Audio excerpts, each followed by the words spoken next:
कहानी की शुरुआत में हमें कुछ मिलिट्री ट्रक्स दिखाया जाता है जिन्हें अमेरिकन सोल्जर्स भारी सिक्योरिटी के साथ एक सीक्रेट कंटेनर को शहर से दूर ले जा रहे होते हैं। लेकिन हैरानी की बात ये थी कि उन सोल्जर्स को खुद को भी नहीं पता था कि कंटेनर में आखिर है क्या। उन्हें लग रहा था कि इसमें कोई एलियन या कोई न्यूक्लियर बॉम्ब हो सकता है, लेकिन उन्हें जितनी जल्दी हो सके उतनी जल्दी उसे शहर से दूर ले जाने के ऑर्डर्स मिले थे। तभी उसी रोड पर एक कपल को देखते हैं जिनकी हाल ही में शादी हुई है। ये दोनों अपनी कार में इंटीमेट होने लगते हैं, जिसके कारण इनकी गाड़ी मिलिट्री ट्रक से टकराकर ब्लास्ट हो जाती है, जिससे कंटेनर उछलकर दूर गिरता है और गेट खुल जाता है। सोल्जर्स तुरंत इस बारे में अपने सीनियर्स को रिपोर्ट करते हैं, लेकिन सामने से आदेश आता है कि जो भी जिंदा हैं उन्हें लेकर तुरंत वहां से निकल जाओ और घायलों को वहीं छोड़ दो। इससे पहले कि सोल्जर्स कुछ समझ पाते, कंटेनर से कुछ बाहर निकलता है और उसे देखकर हर कोई दंग रह जाता है, क्योंकि वह कोई साधारण चीज नहीं बल्कि एक जिंदा और खतरनाक ज़ॉम्बी होता है। यह ज़ॉम्बी बेहद ताकतवर, फुर्तीला होता है और बाहर निकलते ही बिना कुछ सोचे समझे सभी सैनिकों पर हमला कर देता है। कुछ सोल्जर्स उसे गोली मारने की कोशिश करता, पर उसको कुछ भी नहीं होता है और पलक झपकते ही वह वहां मौजूद सभी सोल्जर्स को मार देता है। दो सोल्जर्स जल्दी जल्दी भागते हुए काफी दूर निकल जाते हैं। उन्हें लगता है कि जो भी चीज थी वह अब यहाँ तक नहीं पहुँच पाएगी, लेकिन तभी वही ज़ॉम्बी उन पर हमला कर देता है और उन्हें भी मार देता है। कुछ ही पलों में वे दोनों फिर से उठ खड़े होते हैं, क्योंकि अब वे एक ज़ॉम्बी वायरस से संक्रमित हो चुके होते हैं। अब तीनों एक साथ हो जाते हैं। इन ज़ॉम्बियों की सबसे खास बात यह थी कि वे सिर्फ हिंसक ही नहीं बल्कि काफी समझदार भी थे। तीनों मिलकर प्लान बनाते हैं कि वे लास वेगास जाएंगे ताकि वहां के लोगों को संक्रमित करके अपनी एक ज़ॉम्बी आर्मी तैयार कर सकें। इसके बाद उन्होंने उस शहर में जाकर वहां के लोगों को इन्फेक्ट करना शुरू कर दिया। ये वायरस इतनी तेजी से फैलता है कि देखते ही देखते पूरा शहर इसकी चपेट में आ जाता है। हालात काबू से बाहर होने पर पूरे शहर को अलग कर दिया जाता है। सरकार उन्हें रोकने के लिए शहर पर बम गिराती है और पूरी तरह से आर्म्ड सोल्जर्स की फोर्स भेजी जाती है, लेकिन इस शहर में आने वाला हर व्यक्ति इन्फेक्टेड होता चला गया। वायरस को रोकने की सरकार की हर कोशिश नाकाम रही। आखिरकार पूरे शहर को सील करना पड़ा। अब न कोई अंदर जा सकता था और न ही बाहर आ सकता था। लेकिन इसके बावजूद कुछ लोग ऐसे भी थे जो चोरी के लिए गैर कानूनी तरीके से शहर के अंदर जाते थे।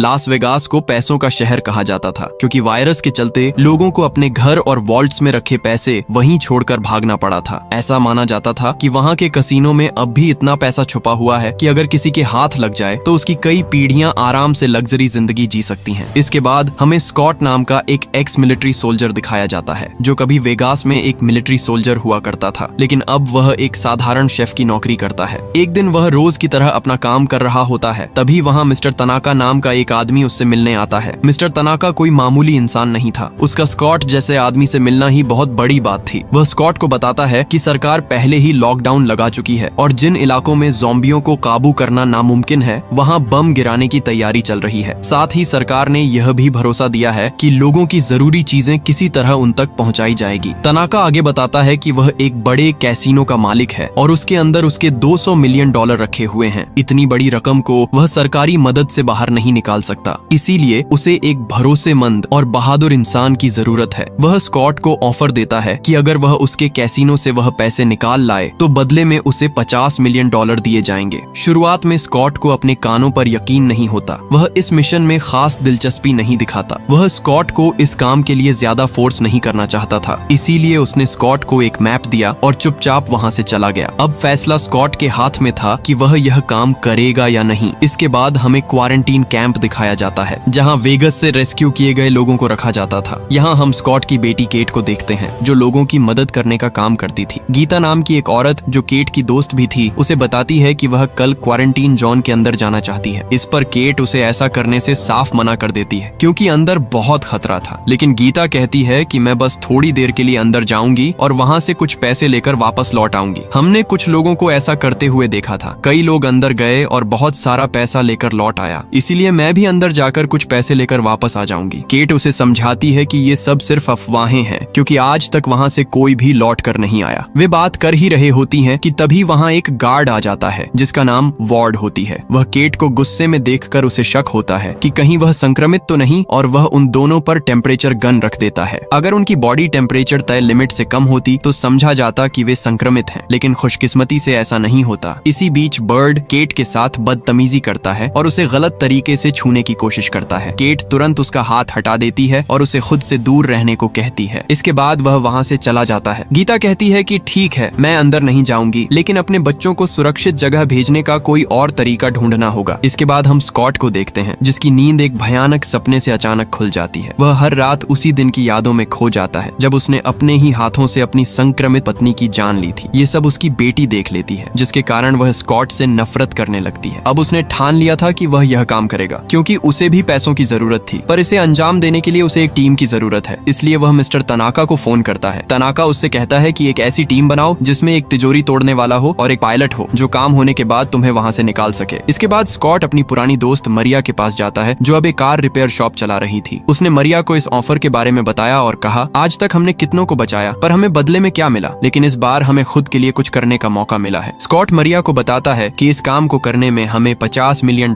मिलेंगे, जिससे हमारी जिंदगी बदल सकती है। तब मरिया उसके साथ चलने को मान जाती है, लेकिन उन्हें एक और आदमी की जरूरत थी। इसीलिए यह दोनों अपने एक और दोस्त जेम्स के पास जाते हैं, जिसे ज़ॉम्बीज़ को मारने का एक्सपीरियंस था। सिर्फ वही था जिस पर वह इस पूरे मिशन में भरोसा कर सकते थे। यहाँ ये लोग डिसाइड करते हैं कि तीनों 15-15 मिलियन डॉलर लेंगे और बाकी के $5 मिलियन को टीम के बाकी मेंबर्स में बांट दिया जाएगा। इसके बाद वह पीटर के पास जाते हैं, जो एक पायलट थी। उसे तो पैसों की इतनी जरूरत थी कि वह काम सुने बिना ही साथ आने को तैयार हो जाती है। इस तरह उन्होंने कुछ और लोगों को भी अपनी टीम में शामिल किया, जिन्हें हथियार चलाना आता हो और जो ज़ॉम्बीज़ से लड़ने में उनकी मदद कर सकें। इसके बाद सबसे आखिर में वह एक चोर के पास जाते हैं, जिसका नाम जैक है, जिसे तिजोरियों के बारे में सब कुछ पता था। जब जैक को पता चला कि उसे लास वेगास के कसिनो में रखी तिजोरी खोलनी है, तो उसकी खुशी ठिकाना नहीं रहा। यह तिजोरी खोलना उसके बचपन का सपना था, क्योंकि यह तिजोरी किस्मत से नहीं सिर्फ स्किल से खुलती थी और उसे पूरा यकीन था कि वह इतना काबिल है कि इसे खोल सके। इसके बाद उन सब ने अपने अपने हथियार बाहर निकाल लिए, क्योंकि अब उनका इस्तेमाल करने का टाइम आ चुका था। टीम के सभी लोग एक पुराने गराज में इकट्ठा होते हैं, जहां मिस्टर तनाका उन सबको अंदर घुसने से लेकर बाहर निकलने तक का सारा प्लान समझाता है। प्लान बिल्कुल सिंपल था। उन्हें अपना रास्ता क्लियर करते हुए अंदर जाना है और फिर उस तिजोरी को खोलकर उसके अंदर पड़े सारे पैसे को बैग्स में भरना है और हेलीकॉप्टर में बैठकर वहां से पलक झपकते ही गायब हो जाना है। और यह सब उन्हें अगले 32 घंटे में करना होगा। लेकिन जब उनमें से एक आदमी को पता चलता है कि उन्हें क्वारंटीन जोन में जाना है, तो वह साथ चलने से मना कर देता है, क्योंकि वह ज़ॉम्बी से बिल्कुल भी रिस्क लेना नहीं चाहता था। इसीलिए वह आदमी वहां से चला जाता है। इसके बाद सारी तैयारी हो चुकी थी, लेकिन क्वारंटाइन जोन में घुसना इतना आसान नहीं था, क्योंकि अब भी मिलिट्री फोर्स चारों ओर तैनात थी, जो उन्हें किसी भी कीमत पर अंदर नहीं जाने देंगे। इसलिए स्कॉट मदद के लिए अपनी बेटी के पास जाता है, जो क्वारंटीन जोन में काम करती थी। वह उन्हें आसानी से अंदर भेज सकती थी, लेकिन उसे मनाना स्कॉट के लिए बिल्कुल आसान नहीं था। केट अब भी उससे नाराज थी, क्योंकि स्कॉट ने उसके सामने ही उसकी माँ को मार दिया था। स्कॉट उसे समझाता है कि वह यह सब उसी के लिए कर रहा है और इस काम के बदले उसे $5 मिलियन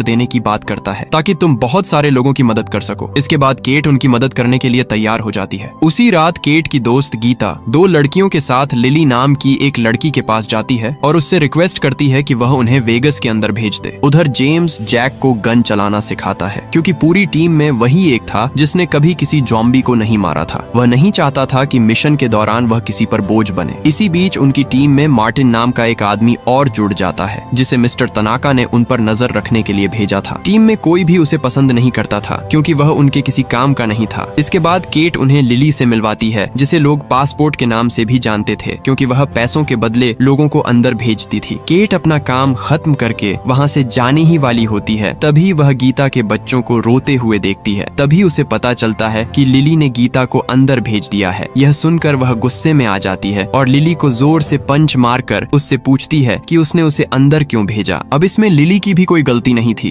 क्योंकि उसे नहीं पता था कि गीता के 2 बच्चे हैं और गीता ने भी उसे अंदर जाने से पहले यह बात नहीं बताई थी, वरना वह उसे कभी अंदर नहीं भेजती। तब स्कॉट केट से कहता है कि अगर गीता उन्हें वेगस के अंदर मिलती है तो वे उसे वापस ले आएंगे। लेकिन केट जानती थी कि वे लोग वहां सिर्फ पैसों के लिए जा रहे हैं। अंदर जाकर उसे वापस लाना तो दूर, वे उसे ढूंढने की भी कोशिश नहीं करेंगे। वह भी उनके साथ चलने की जिद करती है, लेकिन स्कॉट उसे मना कर देता है, क्योंकि इसमें बहुत खतरा था। केट भी पीछे हटने वाली नहीं थी। वह कहती है कि अगर उसे साथ नहीं ले जाया गया तो वह उनके जाने के बाद खुद ही अंदर आ जाएगी, जिससे खतरा और बढ़ जाएगा। अब स्कॉट के पास उसे अपने साथ ले जाने के अलावा कोई और रास्ता नहीं बचता, इसलिए मजबूरन वह केट को भी टीम में शामिल कर लेता है। इसी बीच लिली भी उनकी टीम में शामिल हो जाता है और वेगस के अंदर जाने के लिए तैयार हो जाता है। तब लिली ने बर्ड को उनकी तरफ आते देखा और स्कॉट से कहता है कि हमें एक और आदमी चाहिए। लेकिन स्कॉट कहता है, देखो मुझे ज्यादा आदमी नहीं चाहिए, पर वह कहती, अंदर हमें इसका जरूरत होगा। इसके बाद लिली बर्ड से कहती, एक काम करोगे, इसके बदले में तुम्हें $20,000 मिलेगा। वह इतना पैसा सुनकर कहता, इसके लिए तो हम कुछ भी कर सकते हैं। इसके बाद सभी लोग एक गुप्त दरवाजे से होकर क्वारंटीन जोन के अंदर जाते हैं। शहर में कदम रखते ही उन्हें सामने ढेर सारी लाशें पड़ी दिखाई देती हैं। ये देखकर जैक डर के मारे घबरा जाता है। तब लिली उन्हें बताती है कि ये लोग सूरज की रोशनी सह नहीं पाए, लेकिन बारिश होते ही जैसे ही इन पर पानी की बूंदें गिरेंगी ये फिर से जिंदा हो जाएंगे। अब उन्हें समझ आ जाता है कि यह शहर उनकी सोच से भी ज्यादा खतरनाक है। ज़ॉम्बीज़ ने पूरे शहर को एक जिंदा कब्रिस्तान बना दिया था। थोड़ी दूर चलते ही उन्हें किसी की आवाज सुनाई दी, जिसके बाद लिली उन्हें तुरंत ही छुपने को कहती है। उनके सामने एक ज़ॉम्बी टाइगर आता है जो इस रास्ते को पहरा दे रहा था, पर वायरस की वजह से उसकी स्मेलिंग सेंस जा चुकी थी, इसीलिए वह उनकी मौजूदगी को महसूस नहीं कर पाता और चुपचाप वहाँ से चला जाता है। इसके बाद लिली बर्ड के पास आती है और उससे उसकी गन मांगती है, पर जैसे ही बर्ड उसे अपनी गन देता है लिली उसके पैर में गोली मार देती है। सब उससे पूछते हैं कि तुमने ऐसा क्यों किया, जिस पर लिली उन्हें बताती है कि आगे बढ़ने के लिए हमें उनसे डील करनी पड़ेगी। ये एक गिफ्ट है जिससे वे खुश हो जाएंगे। लिली बताता है अगर हम उनके रूल्स के हिसाब से चलें तो वे हमें टच भी नहीं करेंगे। जल्द ही उन सबको पता चलने वाला था कि लिली किसकी बात कर रही थी। गोली की आवाज सुनकर वहाँ 2 ज़ॉम्बीज़ आते हैं, लेकिन ये बाकी ज़ॉम्बीज़ की तरह बिना सोचे समझे इंसानों पर झपटने वाले नहीं थे। वे उन्हें देखते हैं लेकिन किसी पर हमला नहीं करते। हालांकि वे बर्ड को अपनी एंट्री फी के रूप में अपने साथ ले जाते हैं। सब लोग पूछते हैं कि वे उसे कहाँ ले गए, जिस पर लिली कहती है कि उसे नहीं पता। वह बस इतना जानती है कि जो भी उस बिल्डिंग में जाता है वह उनके जैसा बन जाता है। इसी बीच एक और ज़ॉम्बी दूर से उन्हें देख रहा होता है, लेकिन वह उनके पीछे नहीं जाता क्योंकि वे अपनी कीमत चुका चुके होते हैं। इसी बीच वे सब एक बिल्डिंग में पहुंचते हैं जहां ढेर सारे सोते हुए ज़ॉम्बीज़ को देखकर जैक घबरा जाता है। लिली उसे समझाती है कि उनके मुंह पर लाइट मत डालो, वे सो रहे हैं, जाग गए तो मुश्किल हो जाएगी। इसके बाद वे जमीन पर हल्की रोशनी वाले फ्लोरोसेंट ट्यूब्स फेंकते हुए दबे पांव आगे बढ़ते हैं। चैम्बर्स नाम की एक लड़की जिसे मार्टिन पर बिल्कुल भरोसा नहीं होता उसे आगे चलने के लिए कहती है, लेकिन इस बात से मार्टिन गुस्सा हो जाता है और जानबूझकर उसे गलत रास्ते पर ले जाता है। इसकी वजह से चैम्बर्स रास्ता भटक जाती है। जैसे ही वह आगे बढ़ने की कोशिश करती है तभी एक ज़ॉम्बी जाग जाता है। चैम्बर्स उसे मार देती है, लेकिन शोर की वजह से दूसरा ज़ॉम्बी भी जाग जाता है। धीरे धीरे शोर इतना बढ़ जाता है कि सभी ज़ॉम्बीज़ एक साथ जाग जाते हैं। सब लोग चैम्बर्स की मदद के लिए आगे बढ़ते हैं, लेकिन वहाँ पहले से ही कई ज़ॉम्बीज़ मौजूद होते हैं जो उन्हें चारों तरफ से घेर लेते हैं। चैम्बर्स ज़ॉम्बीज़ को मारते हुए बचकर निकलने की कोशिश करती है, लेकिन तभी मार्टिन एक बार फिर उसे धोखा देता है और दरवाजा बाहर से बंद कर देता है। इस टीम में माइकी नाम का एक लड़का होता है जो मार्टिन से पूछता है कि चैम्बर्स कहाँ रह गई, क्योंकि उसने उसे उसके पीछे आते देखा था। तभी अचानक चैम्बर्स खिड़की तोड़कर उनके सामने आ जाती है। ज़ॉम्बीज़ उस पर टूट पड़ते हैं और उसे संक्रमित कर देते हैं। माइकी ना चाहते हुए भी उसे मार देता है। इसके बाद वे लोग उस कसीनो की बिल्डिंग में पहुंचते हैं जहां तिजोरी होती है। यहाँ ज़ॉम्बीज़ कम होते हैं और वे उन्हें खत्म कर देते हैं। केट कहती है कि उसे नहीं लगता कि गीता अब तक जिंदा होगी। लिली उसे समझाते हुए कहती है कि इतनी जल्दी उम्मीद मत छोड़ो। वह बताती है कि कुछ महीने पहले एक आदमी अंदर गया था और बाहर नहीं आया तो उसे लगा कि वह मर गया, लेकिन 3 दिन बाद वह जिंदा लौट आया था क्योंकि वह संक्रमित होने से पहले ही निकल गया था। इसके बाद उन्हें वहाँ कई ब्लूप्रिंट्स और मैप्स मिलते हैं। इससे साफ हो जाता है कि उनसे पहले भी कई टीमें यहाँ आ चुकी थीं, लेकिन कोई भी जिंदा नहीं बचा। इसके बाद स्कॉट टीम को बांट देता है और सभी अपने अपने काम में लग जाते हैं। मार्टिन और लिली को बाहर नजर रखने के लिए भेजा जाता है। पीटर हेलीपैड पर जाती है ताकि हेलीकॉप्टर चालू कर सके, जबकि जैक वॉल्ट की ओर बढ़ता है। मार्टिन लिली से एक डील करता है कि अगर वह उसे क्वीन का ब्लड सैंपल लाने में मदद करेगी तो बदले में वह कैंप के सभी लोगों को किसी सुरक्षित जगह पर पहुंचा देगा। लिली इसके लिए मान जाती है। इसके बाद वे हवा में फायरिंग करते हैं और क्वीन के आने का इंतजार करने लगते हैं। स्कॉट जनरेटर स्टार्ट करता है जिससे वहाँ फिर से लाइट्स ऑन हो जाती हैं। उधर जेम्स और जैक ज़ॉम्बीज़ को मारते हुए वॉल्ट के पास पहुंचते हैं। जैक लॉकर को देखकर मानो खुशी से पागल ही हो जाता है, लेकिन खतरा अभी भी टला नहीं था। वॉल्ट से पहले वहाँ कुछ ट्रिगर पॉइंट्स थे। अगर उन पर पैर पड़ता तो शरीर के चित्रे उड़ जाएंगे। वहाँ उन्हें कुछ और लोगों की डेड बॉडीज मिली जिन्होंने उनसे पहले वॉल्ट ओपन करने की कोशिश की थी, लेकिन सब मारे गए थे। उनकी हालत देखकर किसी में भी आगे बढ़ने की हिम्मत नहीं होती। अच्छी बात यह थी कि ये ट्रिगर पॉइंट सिर्फ एक बार ही काम करते थे, मतलब अगर किसी तरह उन्हें चकमा दिया जाए तो बात बन सकती थी। इसके बाद जेम्स नीचे जाता है और एक ज़ॉम्बी उठाकर ले आता है। वे उसे आगे जाने को कहते हैं, लेकिन वह ज़ॉम्बी आगे जा नहीं रहे थे, इसलिए माइकी उसे गोली मार देता है। इसके बाद जेम्स एक दूसरा ज़ॉम्बी लेकर आता है। इस बार वह लोग उस ज़ॉम्बी को खाने का लालच देकर आगे भेजते हैं। जैसे ही उसने ट्रिगर पॉइंट्स पर पैर रखा, उस पर तीरों की बारिश हो जाती है। एक एक करके उसने सारे सेफ्टी पॉइंट्स क्लियर कर दिए और अब खतरा ना के बराबर था। उधर मार्टिन देखता है कि क्वीन उसके ट्रैप में फंस चुकी है। वह उन दोनों के सामने आती है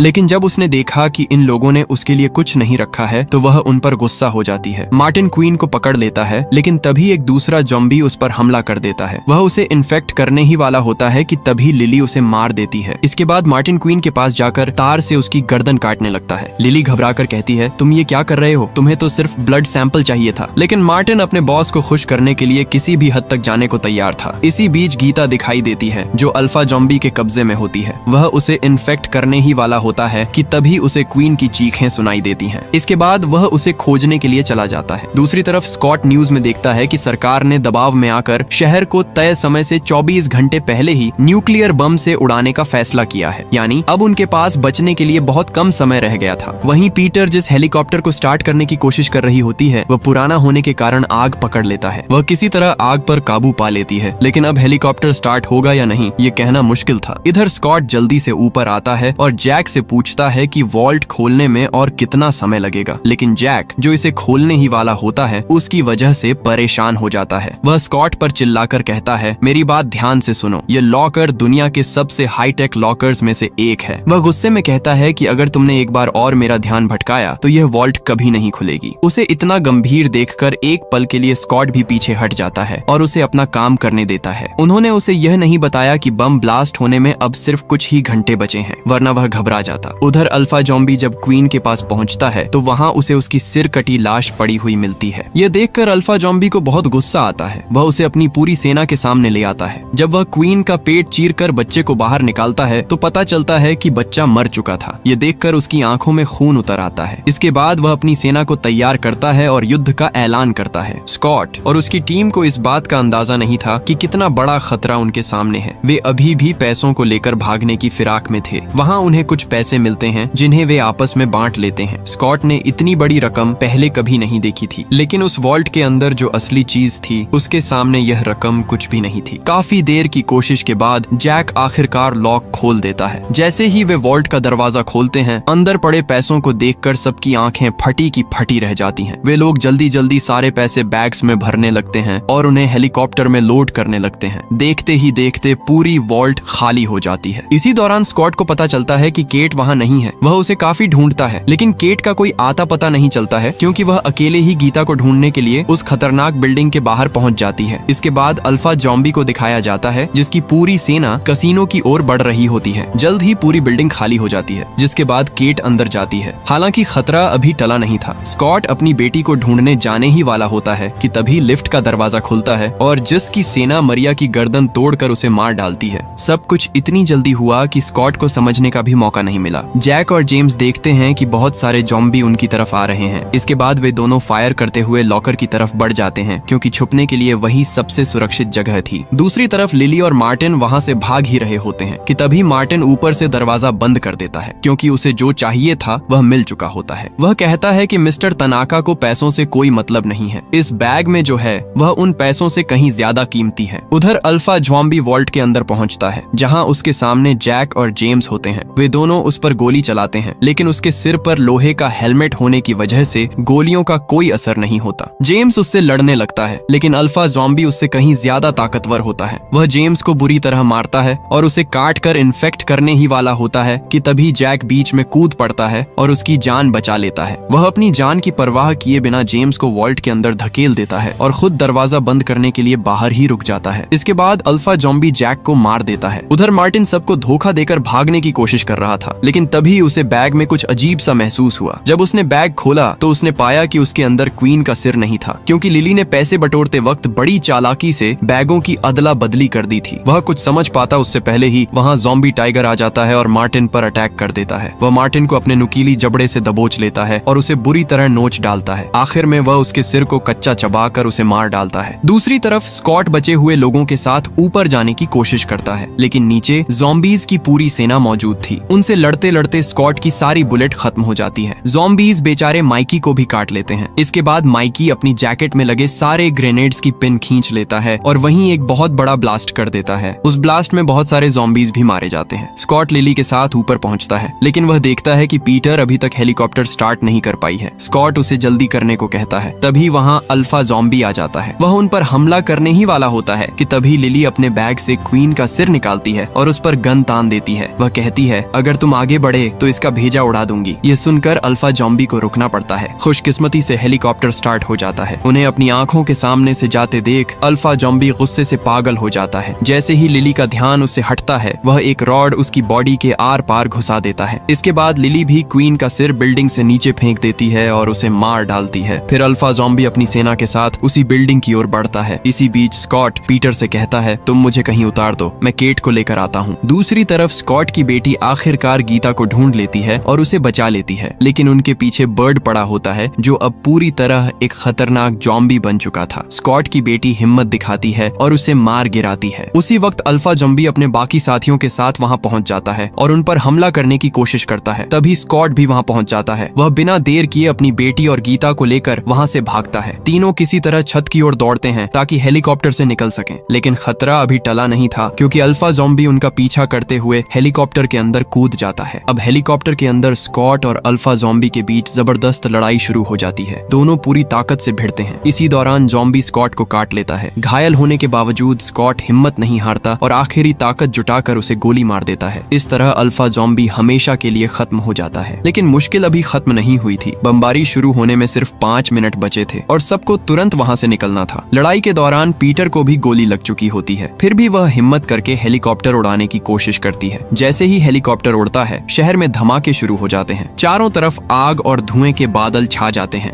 बमबारी की वजह से हेलीकॉप्टर को भी भारी नुकसान पहुंचता है और वह क्रैश हो जाता है। इस हादसे में पीटर और गीता दोनों की मौत हो जाती है। स्कॉट बुरी तरह से घायल हो जाता है। इस सब के बीच उसकी बेटी बच जाती है और वह अपने पिता के पास आती है। उसकी आंखों में आंसू होते हैं। वह रोते हुए कहती है कि उसने कभी उनकी बात नहीं मानी और उनसे नफरत करती रही क्योंकि उसे लगता था कि उन्होंने उसकी माँ को मार दिया। लेकिन अब उसे एहसास होता है कि वे मजबूर थे और उन्होंने सही फैसला लिया था। वह उनसे माफी मांगती है। स्कॉट उसे चुप कराता है और कहता है कि ऐसी बातें मत करो, अपना ख्याल रखो। वह बताता है कि उसने वहाँ से कुछ पैसे बचा लिए थे, सिर्फ उसके लिए। अब उसके पास और कोई नहीं है, इसीलिए यह पैसे भी उसके किसी काम के नहीं। वह सारे पैसे अपनी बेटी को दे देता है। तभी स्कॉट की हालत तेजी से बिगड़ने लगती है। वह समझ जाता है कि अब वह भी जल्द ही इन्फेक्टेड हो जाएगा। वह अपनी बेटी से कहता है कि मुझे गोली मार दो ताकि मैं खुद जॉम्बी बनकर किसी और को नुकसान न करूं। केट का दिल टूट जाता है, लेकिन वह जानती है कि यही सही फैसला है। रोते हुए वह अपने पिता को गोली मार देती है। उसी पल उसे एहसास होता है कि उसके पिता ने भी उसकी माँ को इसी वजह से मारा था ताकि वह दूसरों के लिए खतरा न बन जाए। वह फूट फूट कर रोने लगती है। कुछ देर बाद रेस्क्यू टीम वहां पहुंचती है और स्कॉट की बेटी को सुरक्षित अपने साथ ले जाती है। दूसरी ओर लास वेगास पूरी तरह बर्बाद हो चुका होता है। बमबारी के बाद शहर का नामो निशान मिट चुका है। हर तरफ सिर्फ मलबा और खामोशी बची है। फिर दिखाया जाता है कि जेम्स अभी भी जिंदा है। जेम्स किसी तरह पैसे लेकर शहर से बाहर निकल जाता है। वह दूसरे देश जाने के लिए फ्लाइट टिकट बुक करता है। वहां पहुंचकर उसे लग्जरी सुविधाएं मिलती हैं और वह राहत की सांस लेता है। लेकिन अचानक उसकी तबीयत बिगड़ने लगती है और उसे कमजोरी महसूस होती है। जेम्स जब अपने हाथ को देखता है तो वहां काटने का निशान नजर आता है। तभी उसे याद आता है कि उसे अल्फा जॉम्बी ने काट लिया था। अब जेम्स को समझ में आ जाता है कि वह खुद जल्द ही जॉम्बी बनने वाला है और इसी सस्पेंस के साथ यह कहानी खत्म होती है। अगर आपको ये वीडियो अच्छा लगा हो तो वीडियो को एक लाइक जरूर कर देना।